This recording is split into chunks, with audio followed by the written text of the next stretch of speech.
Good morning, good evening. Whoever you are, wherever you are, whatever you might be doing, we wish to welcome you to the Silverlight Show. The Silverlight shines to illuminate that which lies hidden in darkness. For those of you tuning in today, we wish to welcome you in. It's that most wonderful time of year. The time when the powers that be, the Canadian Federal Bank, the Federal Reserve of the United States, everybody starts releasing their interest rates. And no, we're not talking the amount of money that they'll loan you. We're talking about how things actually went up in price. Now, this episode is going to involve a lot of numbers. So if you're bored by numbers, trust me, hold on till the end. It's going to make sense. There's going to be a lot of numbers being thrown at you, but I'm going to try to contextualize them as much as possible. First of all, Bank of Canada announced that inflation across the board was 4.4%. Now, this is considered unusually high. And the funny thing is, their way to combat inflation would be to raise the interest rates. Does this make sense to anybody? To combat the price of things going up, you're going to raise the price of borrowing money from the central bank. But this is the logic they like to use. And it really makes no sense. 4.4%, inflation is one of these weird statistics. They like to point at it to show that the economy is healthy, and they also like to point to it to show that the economy is going through hell. Doesn't make sense. The curious thing, if Canada's inflation is at 4.4%, why can you get a mortgage 1 year closed at 2.79, 2 year closed at 2.89, 3 years closed at 3.49, and 4 year closed at 3.89%? So you can go up to a 4-year locked-in percentage at a lower rate than the bank is borrowing their money from the government. And banks have to get their money from the government. That's where they get their unlimited funds to dispose of. They're giving it to you for less than they're getting it. And banks still make money. It also makes no sense why banks are locking you in on a 4-year term at a lower interest rate than they're borrowing. That shows that they know something. Again, banks are not stupid. They make money every year, hand over fist.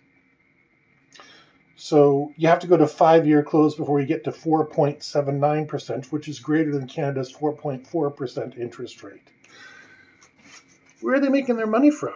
Well, we know banks make them from all over the place. But that's just one of the things that shows banks are pretty bullish that the government isn't going to start increasing the rate. They're just showing, hey, we know what's going on in advance. It's no secret banks and insider traders and the people in the ivory towers that make their decisions, yeah, they definitely know what's going on well in advance. So for them not to foresee this 4.4% is ridiculous. Let's start breaking the 4.4% down. Okay, so 4.4% interest. You start looking at your major sectors. Transportation industry. Price of fuel's gone through the roof. It's at 9%. Yeah, more than double the Canadian general interest rate. Gasoline itself went up 33% since last year. So you consider a lot of that transportation expense would be going towards maintenance and that kind of thing. But for gasoline is generally one of your biggest expenses in running any sort of transportation, be it your own personal car or be it, if you're running a company with multiple vehicles, gasoline is a pretty significant expense. So that 9% involves buying new cars. Now, new automobiles are going at 7% over what they were last year. Or was that 7.4%? Sorry, can't read my own writing on the notes. So we have transportation costs of 9% higher, gas at 33% higher, cars at 7% higher, shelter costs. Here's an interesting one. It's at 4.8% higher.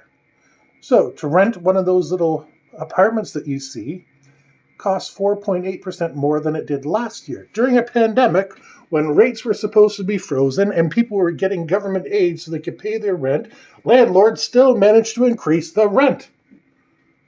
How is this possible? But yet it happened. Don't know how. I'm just giving you the numbers. Food. How many times on the Silverlight Show have we discussed food? We have a number today. It's up 9.8% across the board. So whatever cost you $1 last year is now going to cost you basically $1.10. You go to the food stores, and it certainly doesn't feel that way. It feels a heck of a lot more like $2 or $3 more than it was. And there's also the fact that we haven't been able to keep stock in the stores up to this point. As a matter of fact, the only place that I could find had gone through a reduction was fresh vegetables, which supposedly only increased at 3.32%. Here's where we can see some numbers not making sense. Remember, Canada's overall inflation is supposedly 4.4%, but the transportation market is 9% higher, gas is 33% higher, cars are 7% higher, shelter is 4.8% higher, and food is 9.8% higher. How can you take all those positive numbers and work it into an overall rate that is less? It doesn't make sense. The numbers don't add up. And while numbers don't lie, numbers can be misrepresented. You're not going to be able to convince me, nor anybody, that just the sale of fresh vegetables is what lowered our rate to 4.4%. As a matter of fact, it's ludicrous considering the state of the state of shelves in the stores. Your regular everyday items that you used to enjoy simply don't exist at the present time. Now, there's a lot of things that go into calculating an interest rate, including more than just what I listed, but transportation is a huge sector of the economy. I mean, it's beyond huge. And food, another huge section of the economy. And neither one of them justifies a decrease in our interest rate. So what are the bigwigs talking about when they say, oh, it's a 4.4% increase, when every single statistic I listed to you is substantially higher? Double, triple, or even, in the case of gasoline, ridiculously more than 4.4%. It shows that we're back to playing the shell game. We're back to pre-pandemic business. And it was happening all along. While the government was pretending to give you a handout, while they were pretending that they were there for the people and giving you rent bonuses and freezing landlords' ability to raise rent, nope, they went behind it, and behind everybody's back, everything increased. It makes no sense. How can cars be up 7% when fewer people are buying them? How can... Well, gasoline is up because gasoline always goes up. They're playing the same game they do every single year. Every year about this time, they increase the prices because they have to produce, quote, fuel oil, end quote, to send out. One of these days, I'm actually going to do the research to figure out exactly how much fuel oil they need. And yes, when you're up somewhere north, like Yukon, Northwest Territories, you're going to need fuel oil because, natural gas just is not as easy to transport up there. Electricity can be a little sporadic, and a heat pump just is not able to cope with those temperatures. I mean, I would say Thunder Bay would be about the furthest north you could go and get a heat pump working. That's just a guess on my pump. Trust me, mine struggles at minus 40 degrees. It really does. It manages to keep the place warm, but the electricity bill, I'm not even going to go into that here. The real dichotomy that we have is the supposed Canadian interest rate versus what the banks are charging you. Now, right now, the prime rate is somewhere about 2%-ish. I don't know. I haven't looked it up. That was something I probably should have done before the show. But, you don't think of everything before you start talking. And according to the banks, they're expecting it to be 4% in 5 years. That's a reasonably safe bet for them, especially if it's 4% now. But the interesting thing is, how did they get to their numbers? Let me give you another example. Their 6-month flexible rate is 4.2%. So the banks anticipated this 4.4%. It was pretty damn close. And they're taking a gamble by spreading it out over 2, 3, 4, 5 years. I mean, they'll give you a 10-year closed mortgage at 6.9%, but they're expecting to make their money back on the back end.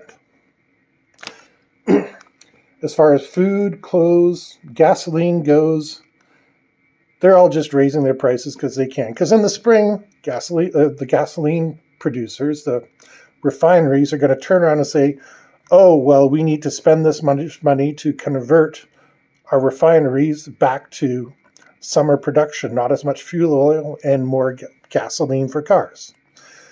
This is the most stupid business model I've ever heard in my life.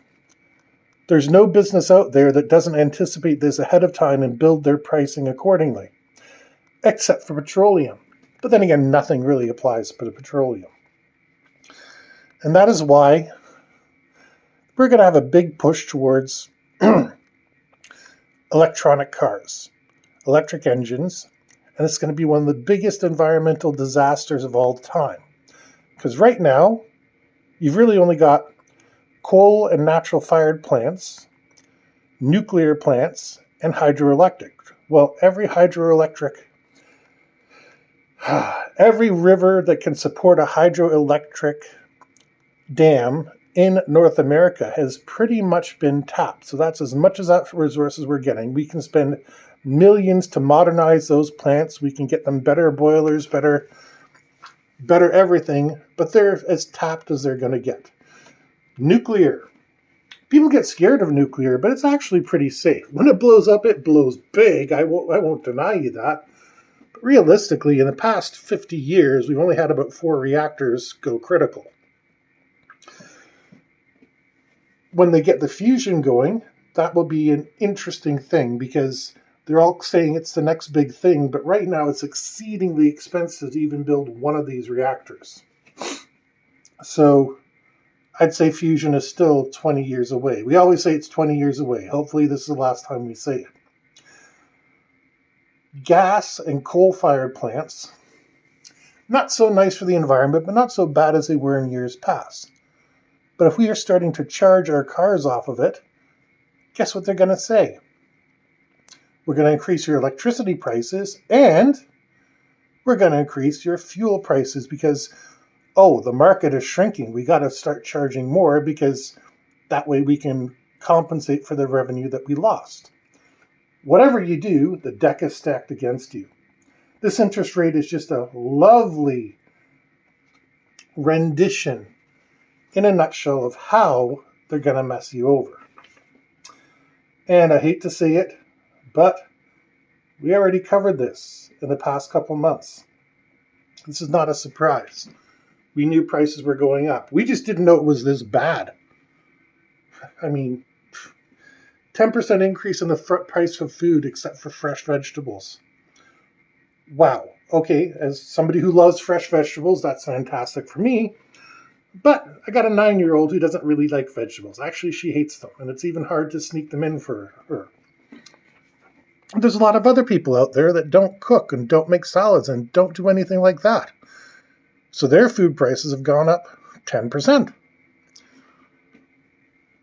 Just to stay the same as you were a year ago, you needed basically 10% more than you had this year.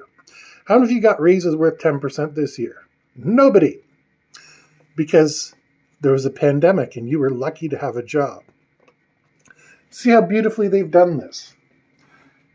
Canada officially announces a 4.4% increase, and everybody says, well, that's not so bad.